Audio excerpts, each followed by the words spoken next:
Welcome to Wellness Made Easy with Wendy and Kirsten. Hi, I'm Wendy. After I graduated with my master's in wellness management, I started my own company, T2 Coaching, health, fitness, and sport. And I'm Kirsten, an athlete, vegan, life coach, and girl mom, running a business focused on helping others create a life they love. We are here to explore all things wellness to help you become the person you've always wanted to be. So if that's why you're here, open your ears and your mind as we tackle the world of wellness together. Hi, Wendy. Kirsten, how are you? Good. Hi, friends out there. How are you guys? I didn't hear any responses all doing yet. Fantastic. They're all doing amazing. Podcast. I know, right? Welcome to our podcast. If you guys are new here, this is our 5th episode. Wow. That's pretty good. I know, right? So when are we officially called podcasters? On day one. Day one. I agree. Yeah. That's like when people ask, I'm sure ask you this too. When am I a runner? The first step you take. Yeah. If you run a step, you're a runner. It could be a 20-minute mile. It could be a 6-minute mile. It doesn't matter. You're a runner.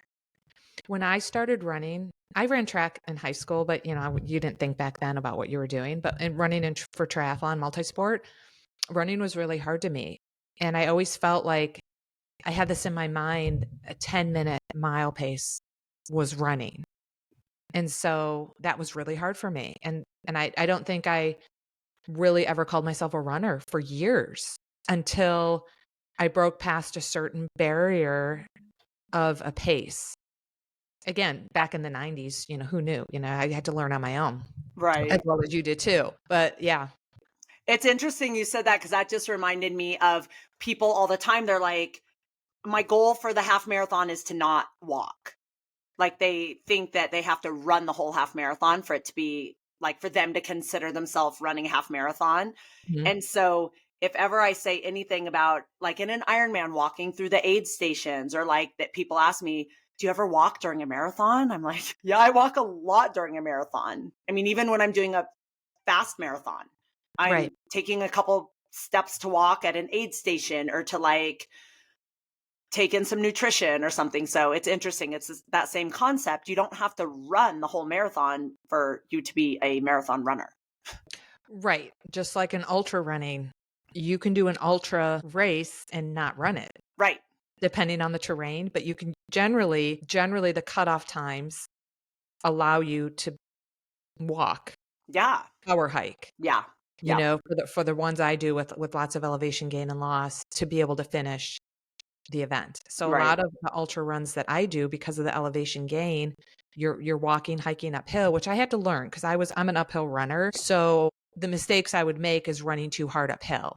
Right. And just not having any stamina for the end of the race. So I've learned you just gotta train to power hike. So you power hike up and you run down, power hike up, run down. And it's just a different type of training than training for a marathon, and a different mentality. Because like you said, like that was hard to go slower on the uphill because you're typically fast on the uphill. But if you go fast on the uphill for the first 10 miles, your last 10 miles of an ultra, you're going to be paying the price. Yeah. And I don't like that. I don't like that feeling. Paying the price. So what is your wellness win for the week? My wellness win for the week has to do with this realization that I have not missed a day since January 1st of reading. Oh. And so I'm on a streak, which wasn't my intention. I just started this book that Don gave me. He had completed, and I said, "Oh, I want to read it." I started reading it, and it really drew me in. It was about 350 pages, and I finished it a week ago because I just really got into it. And I'm like, okay, what's next? So Don reads a book. He's usually ahead of me. And then I just read the next book he's reading. So then, it's like our little book club. Right. Because you guys have a similar taste in books. Not necessarily. He's more the reader than I am. Like this was a novel and I'm reading another novel. And so, who knew? So I kind of said, I usually get home from coaching the kids, around 7:20, 7:30, eat dinner, chit chat. But usually by 8, I like to say, okay, I want to start reading by 8 at 8:30 at the latest. And so it kind of takes me off. I got to make sure I got to plan ahead to say I'm not going to be emailing clients, texting clients, social media. I kind of turn it off and I get into the book. And so I know how much you do streaks. So I'm like, oh, cool. I get to share my streak. Right. So are these books fiction books? Yes. Like, and is that typically not what you read? Right. That's what I thought, because that's how I figured we had similar reading styles. As far as the books we typically read are like autobiographies and memoirs and Yes. And these are novels and they're fiction and they're stories and they're relatable and it's kind of been really fun. That is. Did you get your hair cut? No. Oh, it just looked a little short. Thank you. You're like, but thank you. Well, like, when you first get your hair cut, it looks kind of straight. Uh-huh. I was like, her hair looks very straight. No, I didn't get it cut. I Okay. probably brushed it. So I haven't gotten a haircut since March of 2024. So I'm just going the whole year. Yeah. So I got 2 more months. And I that's kind of my history. But then I started going twice a year, like in March, my birth month, and then I'd go again in like October, like before Hawaii or before a big race in September. And this time I'm just, I just don't know what I want to do with it. Like when I was going on the 6-month rotation, I kind of knew what I wanted to do. I was excited. But I'm like, nothing's really grabbed me to say this is what I want to do. And so I'm like, okay, I'll wait till March. I should get it cut in March. It'll be a year. But I like doing the before and the after because my hair grows fairly fast. Yeah, me too. So I tend to twist it, bun it, not, when I get in and out of the water, so it's not brushed, and I kind of start forming some dreadlocks, and they're hard to get out. So then I just don't brush my hair for a while. And you guys, this is totally true. I'm not even making this up. So finally, I used the conditioner at Lifetime so I could get a brush through my hair. I feel like I was 6 years old because that's how I brushed my hair at 6 years old. And I brushed my hair so it makes it look longer. Yeah, that's how I am. People always think, since I always wear my hair up, and I always wear a hat. And so when I do wear it down, especially if I brush it, because mine's like yours, kind of fuzzy and like it's not super straight. It's kind of like has a little bit of body to it. So if I like brush it or straighten it, people are like, holy cow, your hair is really long. Yeah. I remember one time, the first time I got my hair cut when I moved to Georgia, my hair was down, like it was all the way down to my hips. And I have a picture of it because I'm like, she took a picture. I'm like, that's not my hair. Like, no way. Because it was always up or braided. When it gets to that length, I always braid it. And then for probably about 2 years, my hair's been at a length where I couldn't braid it. I wanted it short. I'm like, I don't want my hair touching me. Cut it off, cut it off, cut it off. And every 6 months I'd go, it'd grow. And I'm like, I want her to cut it a little bit shorter each time. And then I just haven't been inspired. And I kind of like my braids again. I could braid it again. I'm like, oh, I kind of like the braids again. So I'm not quite sure what I'm going to do. But I love my hairdresser and she's pregnant and she's out right now. So I hope she comes back because she's been my hairdresser for 3 or 4 years. Right. So our topic today is not hair. And actually, if you know Wendy or I very well, neither one of us really give a crap about our hair. Obviously. This is probably the most we've ever talked about hair ever. But before we talk about our topic, what was your wellness win? My wellness win was I started kind of my official training for the season.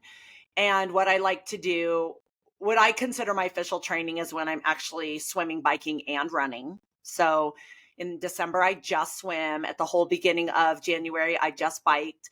And this past weekend, I started running. I did a 5K. It was very hard because I haven't been running. The next day I did a 10K time trial on the treadmill. So 2 days in a row of running. My body was a little bit exhausted. And then yesterday it was so nice out here in Colorado. I ended up running outside. I did some hills. It was really rough again. And then today I met some friends at the gym. We did a sprint triathlon time trial. So I've actually went from running 4 times in 3 months to 4 times in 1 week.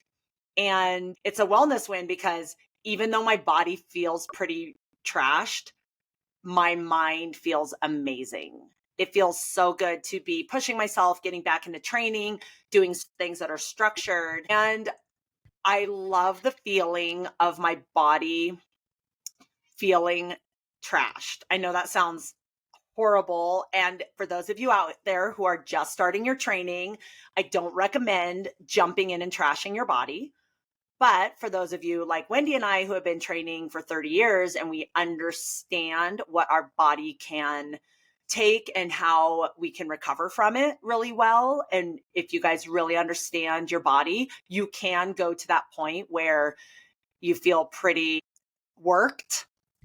Well, let me jump in there because even though you haven't run in 3 months, you've run for 30 years. Yes. So you still have that base fitness. Yes. And even though the run was like a lot slower than my normal run and way harder. I mean, my effort should have put me at like a 20-minute 5K, and it was like almost a 26-minute 5K.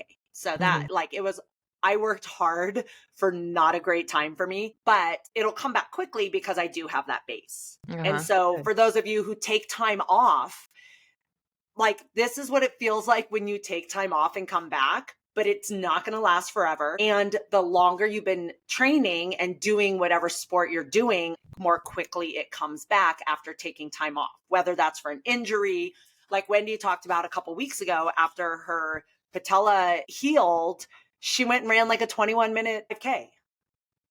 So Yeah, that was pretty spectacular. I know, right? But it's because, like you said, you have 30 years of running under your belt. So even though you were out for a year and a half, your body, once you got back into it, your body remembered what to do.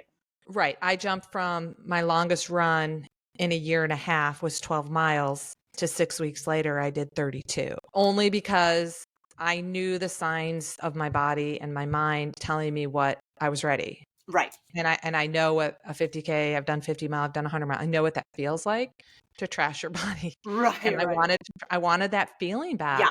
I mean, I think that's, I'm not sure when my next Ironman's going to be, but that was like, I used to crave that Ironman finish line feeling of leaving it all out there and knowing you did everything you could do to get to the finish line as quickly as possible. And sometimes that meant walk a marathon, but your body was trash. That's why you were walking the marathon. So that's just that endorphin and adrenaline, whatever it is, amazing feeling. And I want to say before I forget, your 25-minute 5K in a few months is going to be your warm up.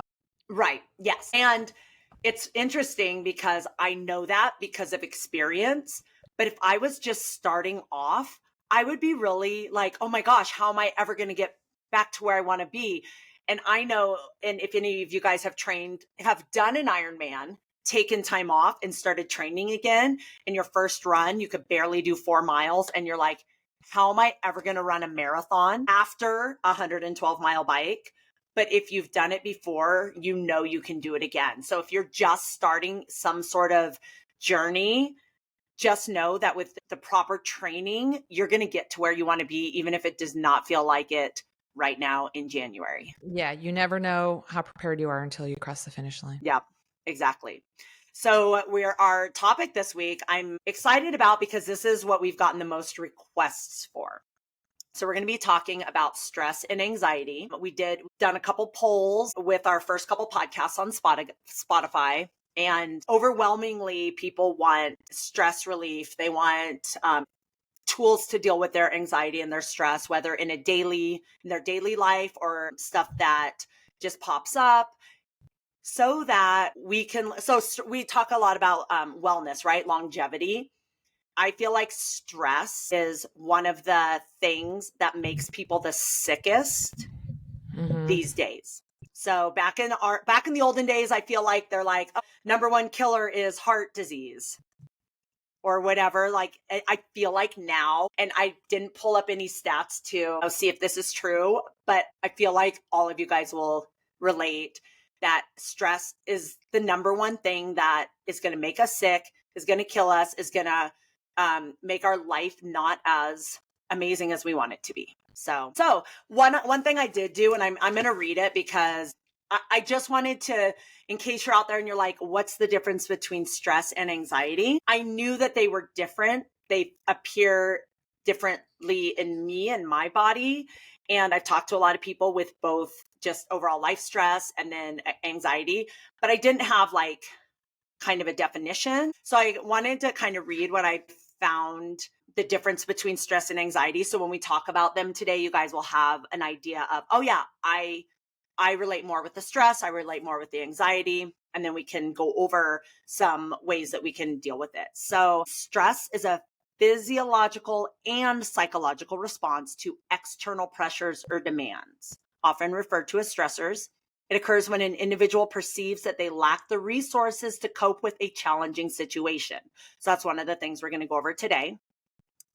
Anxiety is a feeling of intense worry, fear, or unease about a perceived threat, either real or imagined. It's often accompanied by physical symptoms like restlessness, rapid breathing, or a racing heart. Unlike stress, anxiety is more internal and can persist even in the absence of an external stressor. So from what I gathered from those two things, I kind of wrote, in short, stress is generally a response to external pressures, while anxiety is often rooted in internal worry and fear. So is that kind of your understanding as well? Yes. All right. And just a little side note, because we talked about this. When I was in my master's degree for wellness management, I started in the exercise physiology part, and then I ended up going to more wellness management. One of my big projects was to write a stress management program. This was back in 1990. Yeah, I mean, I started grad school in 96, so it's probably probably by 1997. I mean, gosh, wow, not a long time ago. And I had this binder, this big fat white binder full of like programs and how to relieve stress management. And that's when back then I really didn't understand exactly the definition of what wellness was. Right. But to me, wellness equals stress management. And Yeah, it kind you need to find that binder. It still does to this day. Right. Because if you can manage your stress, that can open up and ease a lot of anxiety and kind of fix a lot of things in your life so you can live well for longevity. Right. And if you can figure out the areas in your life that are causing the most stress or anxiety, I think it's easier to deal with those issues. Mm-hmm. If you can pinpoint, which some of us can't. Some of us are just like, I just feel like overwhelmed, or I just feel a lot of stress, or I just cry every day, or I just can't bring myself to do this certain thing. I can't, but you don't know what area. So I feel like that's kind of a good place to start if you're just feeling like overall overwhelmed or anxious or stressed, is maybe look at the different areas in your life. There's a lot of different areas that you might not think about, like relationships, family life, jobs, career, finances, health, wellness. What are some other ones you can think of? Just different areas that people might want to consider. I mean, their sport, their nutrition. I think a lot of people feel stress and anxiety, and if they're feeling anxious, they sometimes stress eat, or they get stressed because they ate the wrong foods or they overate, and that causes stress and anxiety. So stress and anxiety and nutrition, I think, go hand in hand. Yeah.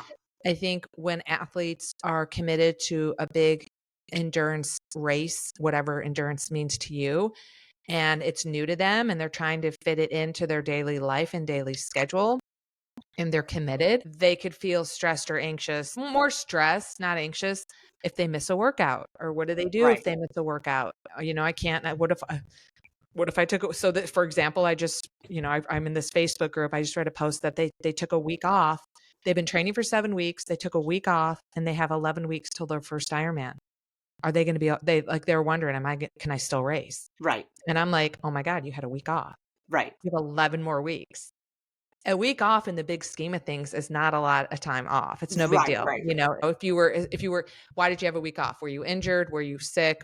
Did life get in the way and you had to travel or something like that? So there's ways to come back after having a week off, depending on why you had a week off. But this person seemed really overwhelmed by having a week off because they're new. They don't know. Right. And so they were just getting some feedback and some kudos, and they just they wanted to hear what they wanted to hear. They needed reassurance. Yeah. And then a little bit of anxiety that I just went through, and it was really quick. I did this post about a description of strides on Instagram, and one of my friends who is a track and field coach, he responded and he said, well, that's not really the correct definition, blah, blah, blah, blah, blah. And I'm like, oh my gosh, should I take it down? And then I'm like, no, the way I know it and the way I teach my athletes, there's a lot of way to say the same things. Right. And so I'm like, okay, you're a professional track and field coach. Was it wrong? It wasn't the wrong thing to say. I just didn't say it and explain it the way he would have. Right. But I did feel this, I don't want to like throw out the misinformation either. So it created a little, I think more anxiety. Well, that was more of an anxiety thing for me. Yeah. And that reminds me of what this podcast is. This is mine and your experience, opinion, view from what we know and what we've studied and what we've learned and experienced over the last 50 years of each of our lives. And we're trying to present it in a simple way and give you guys some ways to better your own wellness. But again, it could be differently than maybe somebody else's belief, especially our nutrition one. I mean, that's why we kind of tried to keep it really simple, because nutrition could be a big rabbit hole of you're right, you're wrong. Yeah. Like there's a lot. So, right. And there's usually, I always tell people there's never, again, I don't like labels, but there's no right or wrong. right. It's Right. always the best answer based on our experiences and our education and research. Exactly. I actually had a little experience of anxiety, and it was interesting because when we decided to do this episode on anxiety and stress, I was working on the outline for our podcast. And at the same time, I remembered that I needed to register my daughter for this summer camp that I'm signing her up for this summer. So it had opened on Tuesday, and that's when when we were working on what we were going to talk about. And I went to go register her, and she was, depending on the week, she was between 7th and 12th on the waiting list. And I'm relying on this camp because I work every single day during the summer, and she's not going to be in school. So I was kind of like pinning all my hopes on this camp. And then I'm so far down on the waiting list. And so I texted one of Cora, my daughter, her name is Cora, her friend's mom, who did the camp last year. So she got in early, because once your kid is at camp for a year, you can register early the next year. So I was like, oh my gosh, I'm on the waiting list. I'm between 7th and 12th. Like, what were you on the waiting list last year before you got in? And she was like, we weren't on the waiting list last year. And I was like, what? So I'm freaking out because I don't know what I'm going to do for 10 weeks in the summer if I'm trying to work all day, and some of the places I work don't have kid care. So that's definitely stress more than anxiety. But this is why I think it's anxiety, is because I was stressing out about something that might not happen. She might get in.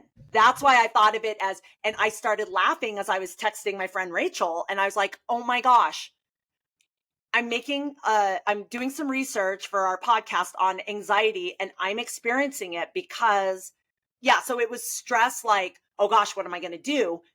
But it's January. Camp doesn't start till June. People can drop out, and she might get in. She might or might not.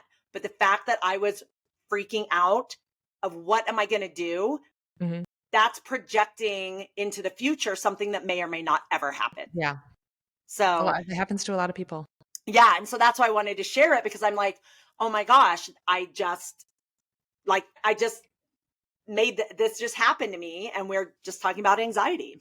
So what I was thinking, Wendy, I feel like I'm better at, because I've done some programs, especially with my life coaching people, on how to deal with long-term stuff. So I was thinking I can kind of share some long-term stuff that I've done with people, and then you can share some more immediate tools, because I did a little survey on Facebook and I realized people want both. Okay.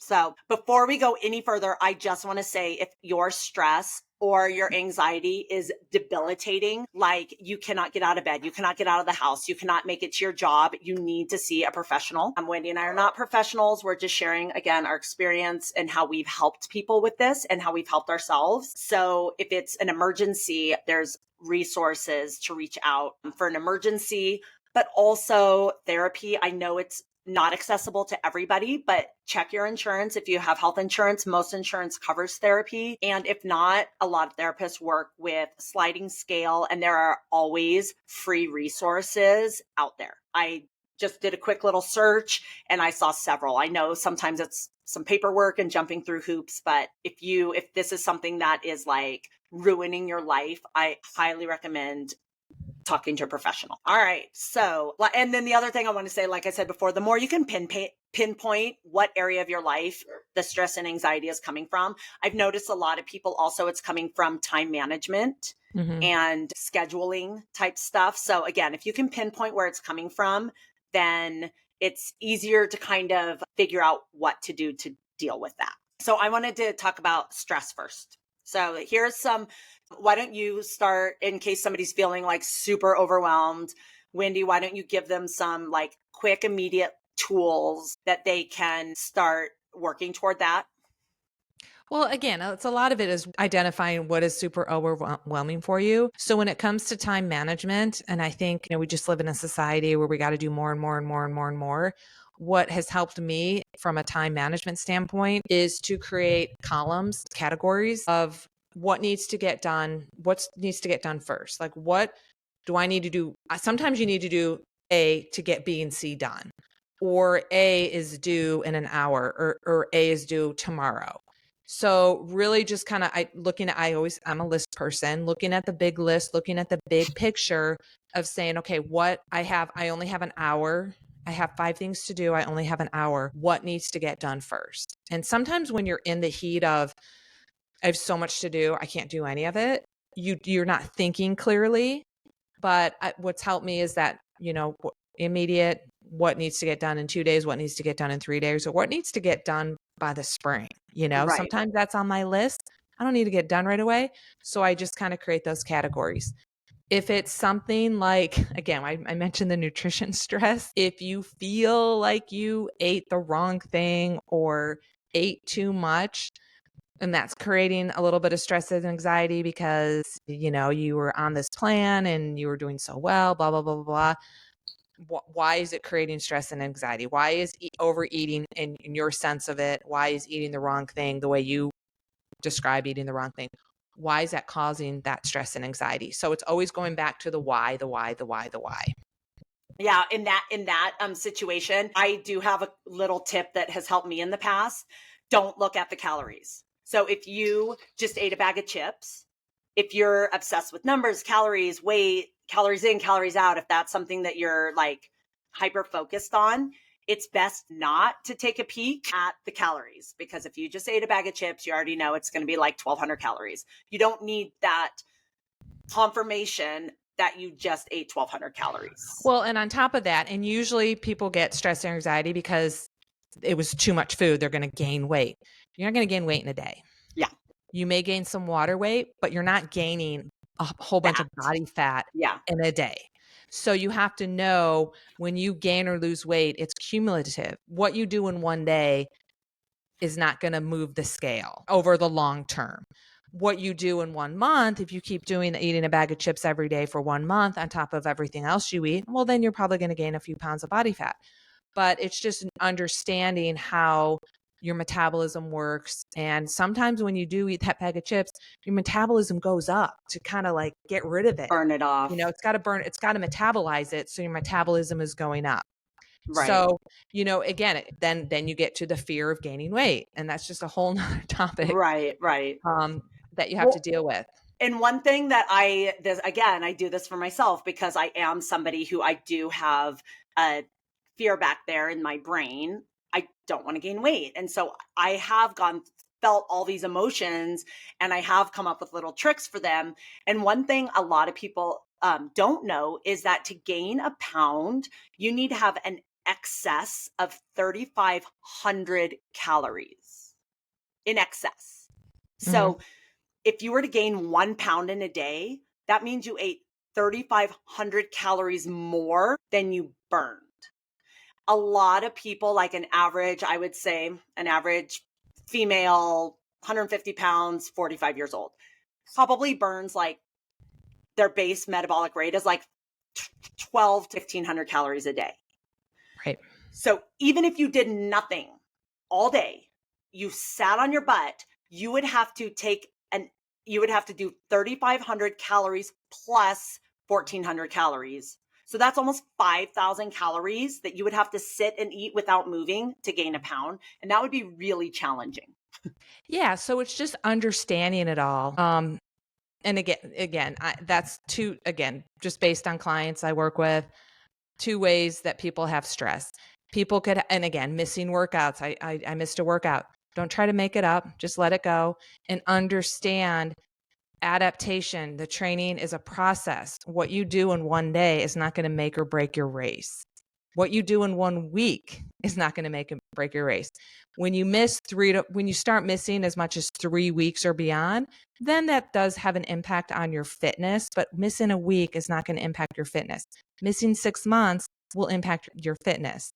So just understand when you do miss something like a workout or a meeting or something, it does make room for you to do something else. So if you're missing, again, your workout because you went to your kids or spouse's event, whatever that is, that's a priority. So again, missing something makes it room for another priority in your life. Right.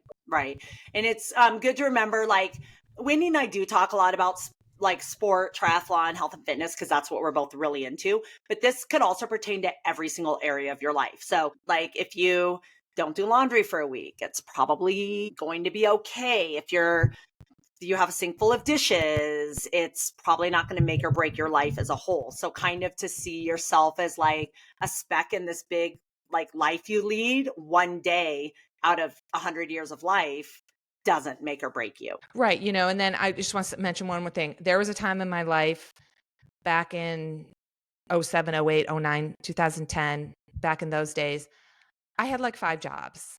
I was the breadwinner. My husband didn't have a job. I had a bike. I didn't even have a car. I had a lot of kind of stress and anxiety, but I made it work because it had to. Right. And I knew I was at a period in my life that it was temporary. And so again, always reminding yourself whatever the situation is temporary. Right. And that you just have to adapt and manage what you're trying to manage and then get back into your routine if that's what you want to do. That's funny because I just, I go to therapy every week, and I was just telling my therapist last week. So the beginning of my week is really stressful, and I'm very easily anxionized, and I get really anxious and overwhelmed. But then after Wednesday, the rest of my week gets easier. And I see my therapist on Thursday. And so I was just telling her last week, she's like, how are you dealing with this? And I'm like, I always feel like I am going to explode. Like I can't take any more. And then it eases up. And it's you kind know of that. like, yeah. And so I know that. And so instead of catastrophizing and being anxious about it, just being aware that I know Monday through Wednesday, I'm going to feel like I'm going to burst. And then by Thursday, it's going to start kind of alleviating that pressure. And so expecting something. And when we talk about anxiety, I think one things I want to talk about is having the knowledge and expecting something to happen alleviates a lot of the intensity. Mm-hmm. So one of the things that I help my clients with when dealing with life situations that they want to change. So I feel like if something is really stressing you out, then you want to change it. If you don't want to change it, then you need to accept it and let the stress go if it's not something you want to change. So I'm only talking about the things that people want to change. And so I'm going to take, for example, a job. Let's say you dislike your job, or you hate your job, or you want a different job. Here's some of the steps I help people kind of start to go through to alleviate the overall stress of disliking their job. So if we're taking the job thing, the first thing I would have you do is write down a list of all the things in your life that are affecting you in a negative way, or that cause you stress, or that make you feel overwhelmed, or that are like, that make your heart rate get up, things that you hate, things you don't want to do, things that you're not excited about. So make a list of everything and then kind of rate them on a scale from 1 to 10. So it's kind of like what you were saying earlier, Wendy, is find the things that are the most important to work on first. So let's say you rate everything on a 1 to 10, with 1 being like, it's actually no big deal when I think about it, and 10 being like, oh my gosh, I need to do something about this. So let's say you have 20 things that you do in a day, in a week, or in a month, or things going on in your life that are causing you stress, that you feel like these are stressful. And you rate them all, and you find, okay, my job is number 10. Maybe something else is number 9, has a 9 out of 10. Maybe something's only a 5 out of 10, but my job is a 10. Focus in on the job. Because even if you have 20 other stressors, if you can alleviate or start to diffuse the biggest one, you're going to take a big effect in your life. And so hold on, I wrote this down so I would have my thoughts in a, okay. So take the 10, the job, make a list of 10 simple, easy things that you can do that maybe take 5 minutes, 10 minutes, 15 minutes that will help alleviate, help you either get a new job, quit your job, make your job more manageable. Little baby steps that you can do to start working toward changing the stress of your job. So here, I just wrote down a few suggestions, just so if you're like, I don't even know what that would look like. So something like do an online search for jobs you qualify for, spruce up your resume, make a list of the things you don't like about your job, make a list of jobs you would want to do if you could do anything. Check your finances and see where you can make cuts so that you don't have to work that job or work as much. Search for part-time income earning opportunities. Talk to your partner or a trusted friend about how you're feeling. Pinpoint what you don't like about your job. Write everything down in a notebook. Write a list of what you do and don't like about what you do like about your job. Come up with a mantra like, my job brings me the money I want and need to live the lifestyle I have now. You have a list of things, like none of those things take more than probably the hardest one would be to spruce up your resume. If you don't have a current resume or that seems really challenging for you. So maybe that might take a half an hour, 45 minutes. Schedule a time, maybe every 2 days, every 3 days, a couple times a week, depending on what you can put in your schedule to do one of these activities. So that every couple days you're doing these activities. So by the end of a couple months, you're on your way to either finding a new job, seeing what you need to do to make this job better for you. You're taking actions toward alleviating the stress of your job. So just doing some of these things might shed some light on why you don't like your job, maybe, or maybe just talking it out might kind of diffuse the intensity. And you're like, you know what? Now that I've looked around at other jobs, my job's not so bad. Or I'm going to talk to my boss because I would actually not mind my job if I didn't have to work so much with Wendy or something like that. So that's kind of a good place to start. And if you feel really stuck still, even with coming up with a list, start working through those lists, you might be really emotionally connected to this job or to thinking that you have to have this job or there's no other job for you or you can't make your life work in any other way. And in that case, I would talk to somebody else, maybe a professional, maybe a coach, maybe like a life coach or a psychologist or psychiatrist, because when you're too emotionally attached to something, it's hard to see the forest through the trees. Yes. And you have to go, right? You have an appointment soon. Me? Yeah. No. Okay. I thought I was going to say something really quickly, but no, as you were talking, and I thought we were on a time crunch right now, but as you were talking, I think one simple thing to add into your current situation is gratitude. Start practicing gratitude. 100%.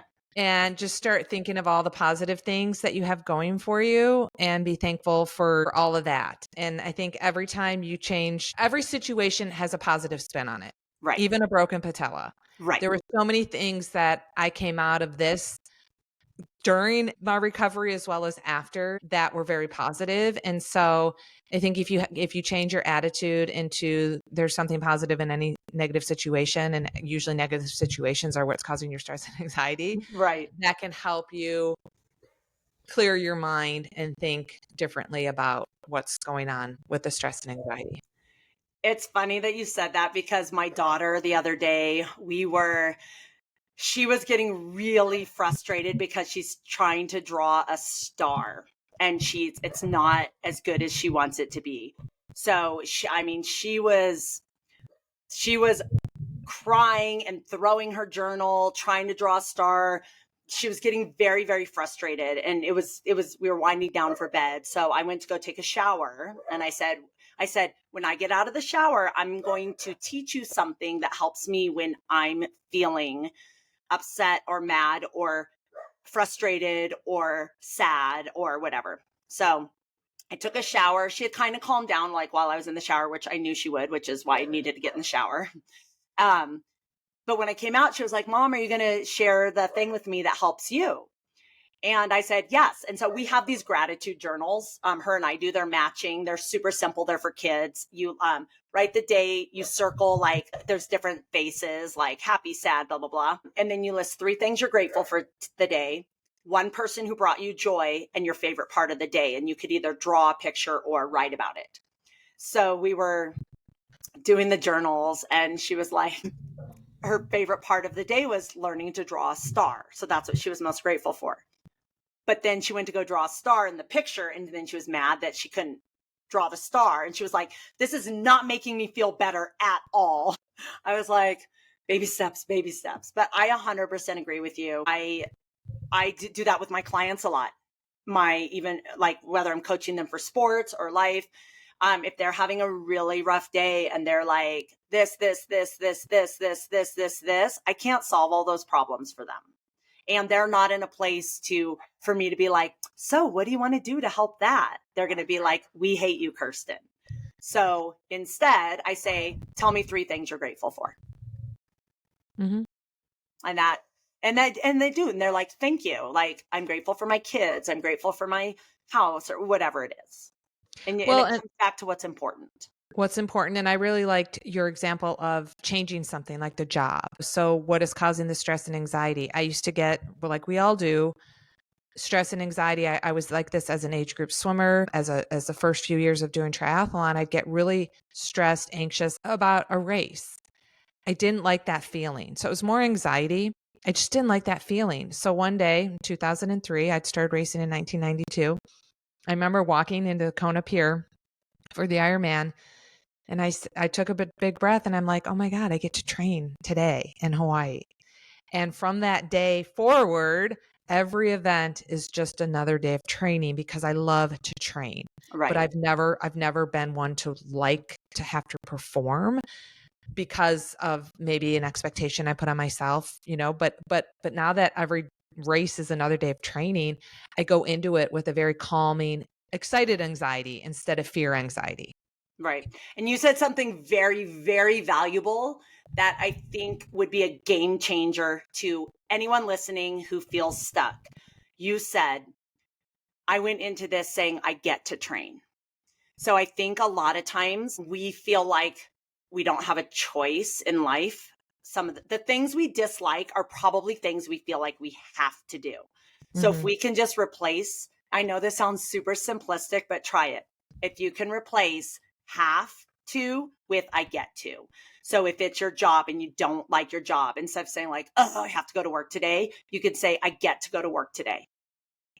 Because that's you're that's working, totally a game changer. It's a super game changer. And it seems very simple, and it is. It's not easy to, it's not going to solve all your problems.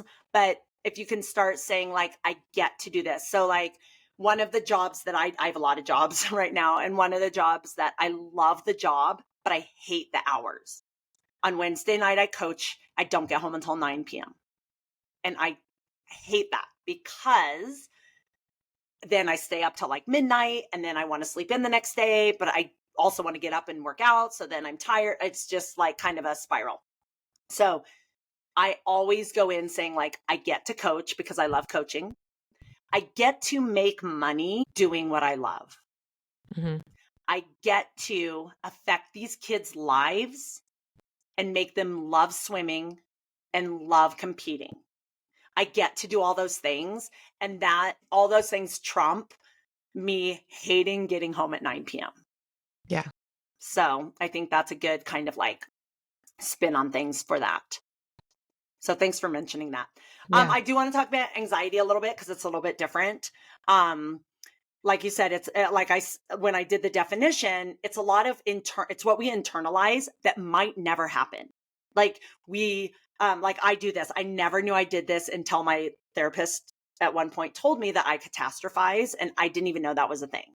But apparently, when I think of something that could happen for the future, and that I don't know if it's going to happen or not, I freak out, and it causes me a lot of stress and anxiety and overwhelm. And so for that, a lot of times it's harder to deal with anxiety than it is stress, because it needs a little more taking apart, maybe by an outsider, like a therapist of some sort. But even just talking it out with a trusted partner or friend might help with that. So I had an anxiety attack before a swim in a race in 2020, and I think it was 2019 or 2021. I'd never had any sort of anxiety attack like that, like a physical anxiety attack. And I kept telling myself in the water, like, relax, breathe, calm. I slowed down. I stopped. I hung on a paddleboard for like 2 minutes, and it didn't help. Nothing. That did not calm anything down. I felt like I couldn't breathe. I took off my wetsuit. I gave it to the person on the paddleboard. I still couldn't breathe. And so then I was like, you know what? I'm just going to start. I don't know why I thought of this, but I started singing a song, and I sang the song until I finished the race. The next time I went to my therapist, the next week, I said, the weirdest thing happened. I had an anxiety attack. I explained it. And she said what I was doing with calm down, relax, take a deep breath is the worst thing you could do, because you're bringing attention to your body, and your mind already thinks your body is failing you. So she said the best thing to do is distract yourself, which is what I inherently did by singing a song. She said a lot of times if people are anxious, like in their everyday, she'll have them like run their fingers under cold water, because it distracts them from whatever's going on in their head. Or she said, like, chew a piece of gum, like cinnamon gum or sour gum, or do something so that it takes your mind off of whatever is causing you anxiety and fear. So I've had 3 anxiety attacks since in the pool. I'm not in the pool. I never have it in the pool. It's always in the open water. But what I talked about earlier about alleviating the intensity, now what I do is I go in expecting it to happen. So when I'm on the bus to the start at the St. George race, I'm telling myself I'm going to have an anxiety attack. But it's okay, because I've had it before. I know what it feels like. It turned out okay. Here's my song I'm going to sing. So when I go up and I'm getting ready to swim, when they're like, beep, beep, beep, beep, and you go run out, in my mind, I'm already singing my song. In my mind, I know I'm not going to be able to breathe. I know I'm going to have a panic attack. And the only thing I have to do is keep singing my song. If I bring attention to my body, I start freaking out. I have to just sing my song. So that's an example of, if you're having an anxiety attack or something's causing you a lot of anxiety, the best thing that I've heard and learned and experienced is to distract yourself from whatever is going on. And then knowing what it feels like and that it could happen again will alleviate the intensity when it does happen. So as far as short-term and long-term dealing with anxieties, that has worked for me, and that is what my therapist suggested. But again, like, anxieties are so deeply rooted in our brain and our body that if it's unbearable, I would 100% recommend going to a professional. Do you know why you get anxiety in the water? No. Do you? Okay. Well, so this is interesting. No, I've never had anxiety in open water. I'm just curious. So this is what I think. It never happened to me until after I had my daughter. So I even swam in the olden days when it was a mass start with 2,500 swimmers all at once. They don't do that anymore because it's very anxiety causing. It's people get really freaked out and you're all on top of each other. It's like, so, and I'd never had it in that. And so when I was trying to figure out what was happening, one thing that helps me, I have a temperature now, 66 degrees. If the water's over 66 degrees, I do not wear a wetsuit, because what I've seen heighten my anxiety is feeling trapped in a wetsuit when I'm hot. So 66 degrees and over, I don't wear a wetsuit. 65 degrees and under, I wear wetsuits. So that's one thing I've done. But the only thing that I've found that is consistent through all the anxiety attacks I had is I didn't start having them till after I had Cora. So I feel like the only logical solution is I'm more afraid to die now than I was before I had her. Yeah, that was my thought when you said you had it after Cora. Yeah, because when I first started seeing like what was all this, like what were the common factors in every time, they were all different. Water temperatures are different. Air temperatures are different. I was wearing different wetsuits, different time of the day. One was during a stroke and stride. I got pulled out on the jet ski. Like I bailed on the race because it was so bad. And I'm like, that was just a stroke and stride. That wasn't even like an A race. So Right. the only connecting factor was they didn't start happening till after I was a mother. So do you think you're going to die in the water? No, it's super like, that's what I mean. I feel like anxieties are so deep inside of us that like intellectually, I don't feel like that at all. Yeah. I wonder if you got hypnosis, if they could get Oh it out of yeah. you.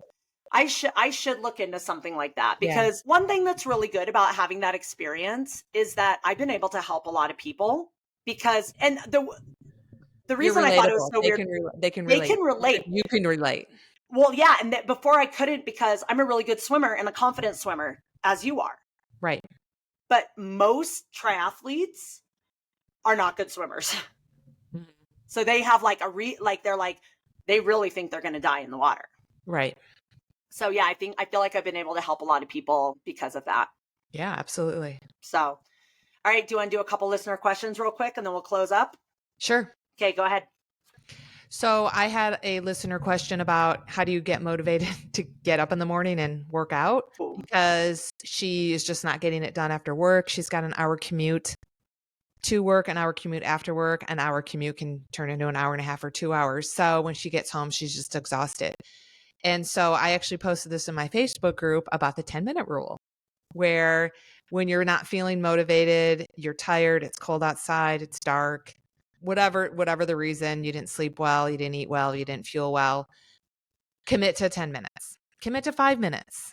Just start moving. If you're trying to get a run in, or if that's your goal is to run, just start by walking. Walk for 10 minutes, see where it takes you, or turn your run into a complete walk and just walk the distance that you were going to run. But I think the 10-minute rule is a really good commitment. 10 minutes is not a lot of time. And chances are high, once you're warmed up, once you're getting those endorphins and you're out, especially if you're outside in the fresh air, you end up going longer than what you felt like you were going to do in the first place. Because anything is better than nothing. Your body likes consistency. So if you tend to run every Tuesday and you wake up on a Tuesday and you don't feel like getting it done, give yourself 10 minutes. I love that and 100% agree with everything you just said. I do that. I did that this morning.